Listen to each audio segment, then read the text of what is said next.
TikTok live. It is me, Lisa, the love coach here, taking your questions about dating and relationships in modern life today. And I know that there are tons of people out there who are in crazy things happening in relationships. They don't understand what to do. They're having challenges. The other day, I was talking to somebody who has no boundaries. She completely lacks boundaries. So she ends up with this guy who she says somehow he managed to get into my house. He managed to move in with me. And I stopped her and I said, my love, nobody moves in with you without your consent. Nobody just manages to get into your home and into your life without your permission. And this is a very common thing where you see men and women making decisions in their relationship life that aren't serving them. If anything, they're damaging themselves. And the reason people do this is because they're looking for love outside of themselves. And they're entering relationships from a place of lack and scarcity because there's something that's lacking inside of themselves. And they're thinking that being in a relationship is going to fulfill that in them. And really, it's a trap. And so one of the things that is really common and unfortunate is you see a lot of people being in these narcissistic, codependent relationships, and they don't know how to get out of them. They end up with people who don't appreciate them, people who are takers. They literally suck their souls. They manipulate them. They try to control them. And if you don't have a solid footing and a solid sense of self, you are going to believe any bullshit that somebody hands you just so that you're viewed as a good person or a lovable person. And I'm here to tell you that your worthiness does not come from people. Your worthiness comes from your Creator. And the problem that we're seeing is that a lot of people are lacking faith because they aren't connected to something higher. They're connected to their jobs, they're connected to their bosses, they're connected to their families, and they and friends and people that they're in relationships with, and they value the opinions of these people. And they take the opinions of these people, and even, people at your job, people in our government, telling you who you are. They don't know you. They know nothing about you. And yet they're telling you how to live, and they're putting their opinions on you and trying to anyway, make you feel less than good of a person because you don't acquiesce and comply, or you don't capitulate to whatever it is that they say that they want from you. This transcends every aspect of life. If you capitulate to people in your job, if you capitulate to people in your relationships, you're basically saying that you believe your worthiness comes from other humans. But when you step forward and you say, no, you know what, I'm not going to do what you tell me to do. I'm not going to be controlled. I'm not going to be in a relationship that's narcissistic and abusive because I know where my worthiness comes from, and I know that it doesn't come from you, it comes from my Creator. Then I can walk away from that relationship. I can walk away from anyone trying to impose their will upon me. I can very confidently walk away and say no. No is a sentence. No, period, is a sentence. And I inspire you, or empower you, better word, to get comfortable saying no. Saying no. You are allowed to say no. It's called having boundaries, hard boundaries, having principles. And those principles are the things that we connect to when times get tough in our relationships, when time gets tough in the world. It's what do you stand for, and what will you rise up for also.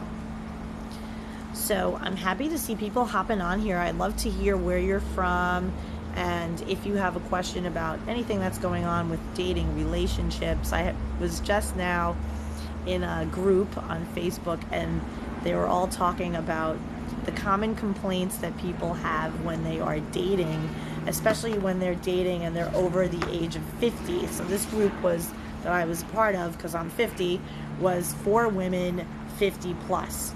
And I went into this group and I was talking about, the words that we say and the mindset that we have pretty much creates our reality. So when we are thinking that we can't be in a good relationship and all the women are crazy and all the men suck and they're all players and women are just out for money and they're out for the bigger, better deal and guys can't be honest and loyal. So when we complain that and we speak that, that's the reality that we're creating.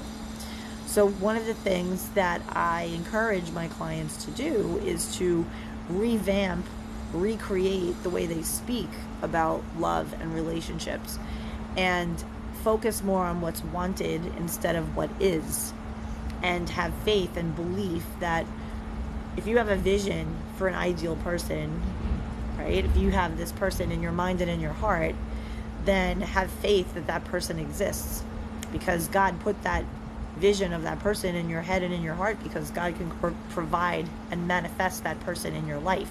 That is faith.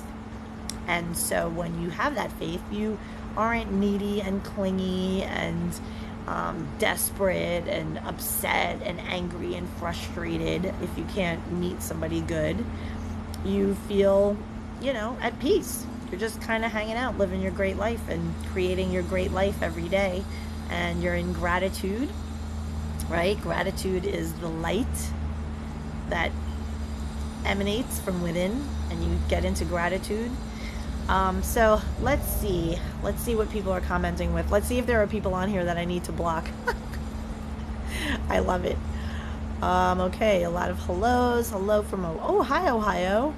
How old am I? I am 50. I stand for love, living at my dad's mansion in LA. Wonderful. Miss or Mrs. Beautiful. I'm from Texas, 52. What's your profession? I am a life coach, and I help type A success-minded people to up level in their love lives, to get rid of codependency, any bad habits and patterns that they find that they have happening in their love lives over and over. I help them sort that out. Do I have any tattoos? No, I do not have any tattoos. Love the hair, thank you. I'm 50, smoking a blunt in my dad's pool, living under his $1 billion umbrella. Wow, good for you. How are you? From Jersey, nice. Where in Jersey are you? I lived in Bergen County, New Jersey for 12 years. I lived in Teaneck, and then I lived in Bogota. So I am all about the Jersey people. Hello from Florida, hello. Okay, so if you guys have any questions about your dating and relationship life, feel free to drop them in the comments. If you have a question about, anything about self-confidence, I know a lot of people follow me and they're like, you're so confident, like you just tell it like it is and you don't care. Hey, Staten Island, good to see New York people and New Jersey people coming on here. I am originally from New York, so good to see New York people always.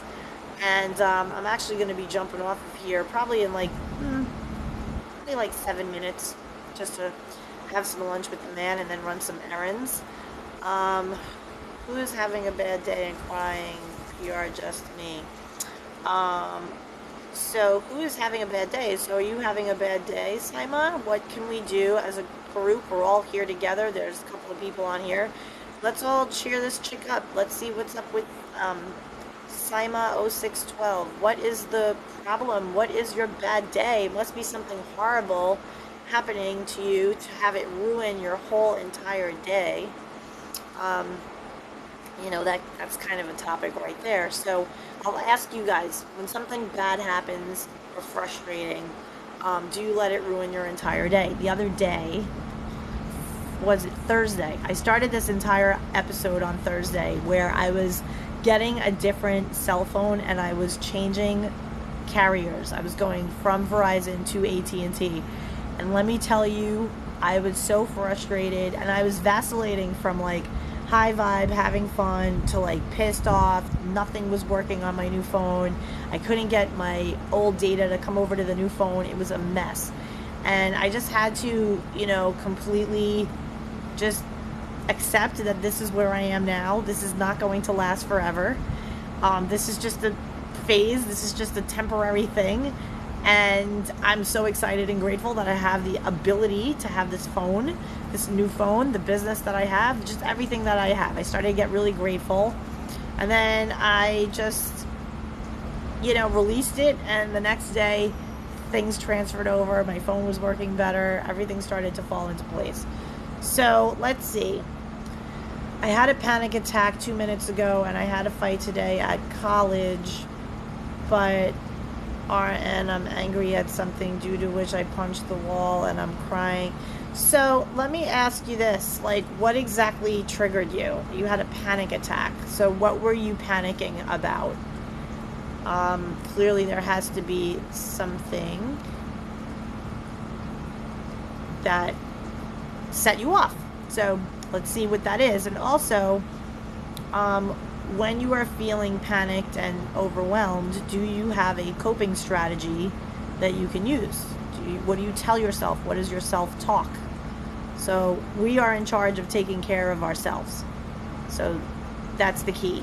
Learning how to take care of yourself. Asking yourself, what do I need? What am I thinking? Is there anything that's incorrect with how I'm thinking right now?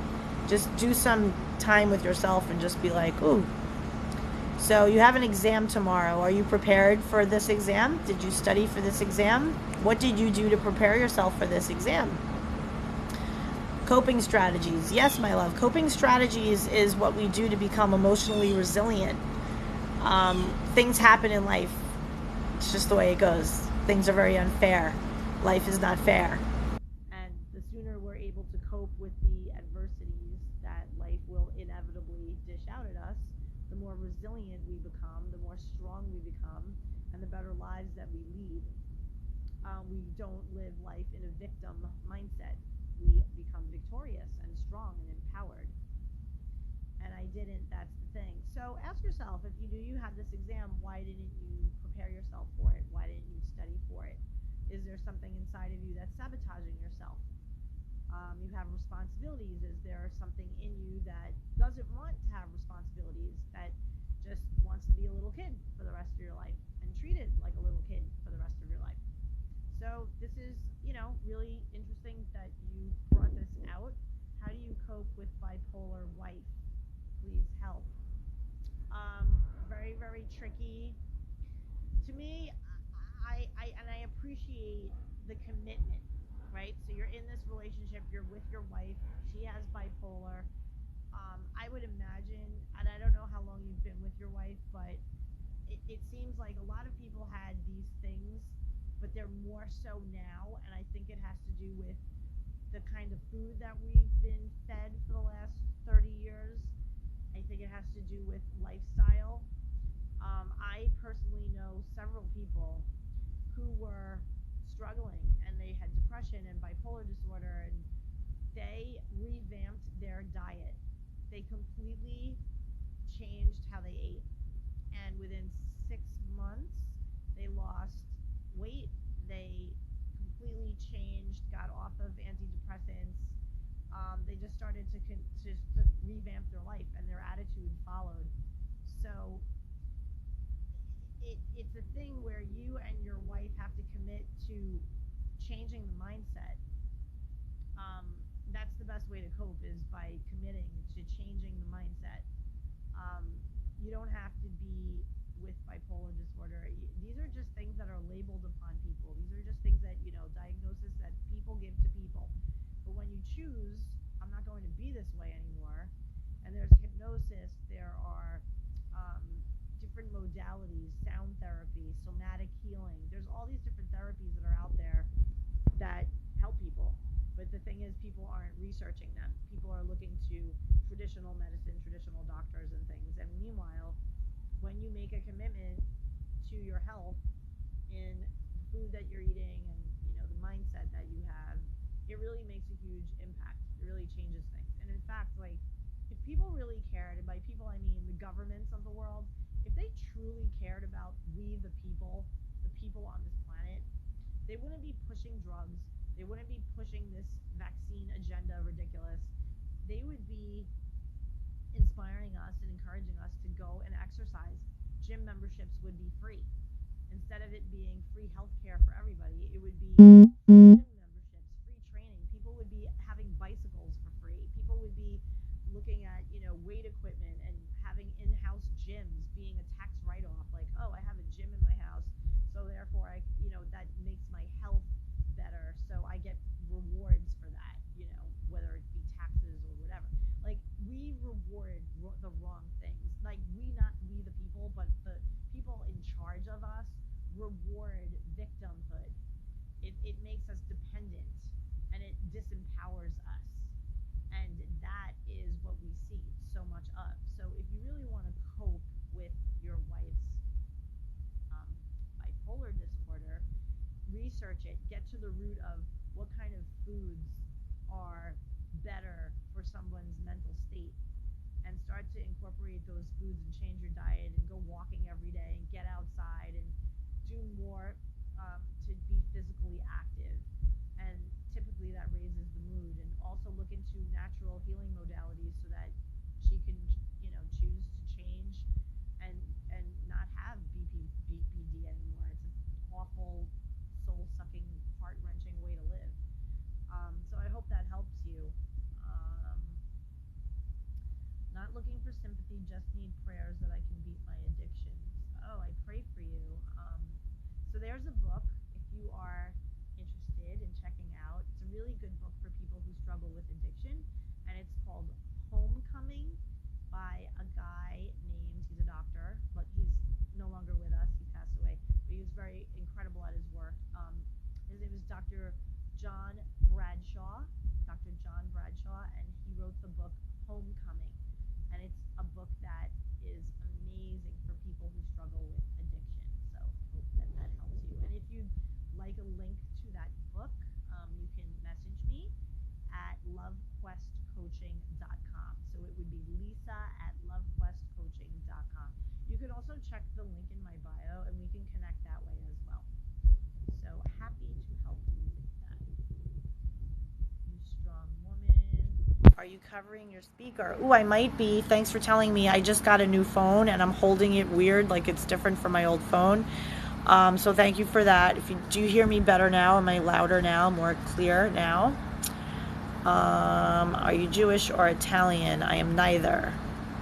Okay, so you're together 23 years. Was she always bipolar? Was there something that happened? Because I know a client, two people, husband and wife, and the wife was amazing first 10 years of their marriage. They married young, right? They were, I think, like 25 years old when they got married. So they put off having kids for like 10 years. So they had 10 years, a decade together, no kids. As soon as she had kids, she had this, it's like postpartum, but it also ended up being bipolar disorder. Her entire hormonal makeup changed. Her whole entire hormonal composition when she got pregnant changed. And it was all due to hormones and things. And so when they came to me, they were like almost 40. So their babies were relatively young, but they were struggling in their marriage. And I had recommended that they go see a doctor that specializes in hormone analysis and, if necessary, hormone replacement therapy. And then also a hypnotherapist and several other modalities. Point is, there are things that you can do, and you don't have to struggle with depression and bipolar disorder and any of these labels that we're given. And a lot of it is dietary. A lot of it has to do with the foods that we're eating, the beverages we're drinking, the fluoride in our water. Just have to, know that these things are coming at us at all different ends. And so our mindset and our faith is everything. Okay, so we have somebody here. Get rid of you. Block. Very nice. We do not deal with idiots on my feed. She doesn't eat or sleep. It's horrible. Yeah, she has definitely something more serious going on, and it's probably hormonal and dietary. So if you're not eating and you're not sleeping, there's definitely something more serious going on. So definitely check the doctor. Please pick up, just break on you. I don't know what that means. first heard that food can change her. Absolutely. Our diets, they've been basically, do some research on this, because I've started doing a lot of research once COVID hit, and I learned so much about what governments put in the food supply, hormones, deliberately putting things to make us sick, to make certain mental situations happen to people, younger kids, their body composition changing, their mental composition changing, and it's all because of additives and things put in our food. So totally look that up. I think you're covering your speaker. It's hard to hear you. Is it better now? Love your eyes. Much better. Oh, good. Okay, good. I'm sorry about that. I have a new phone. So I went from a Samsung, I think it was an S10e, to a Samsung Flip. And I'm still trying to get used to the new phone. So I'm hopeful that you hear me fine. And if you have questions, if you're in a relationship and you're struggling, by all means, definitely hit me up at LoveQuestCoaching.com. I am going to leave you now, but not forever. I will be back again. Much love to you, and have a wonderful, blessed day. Bye.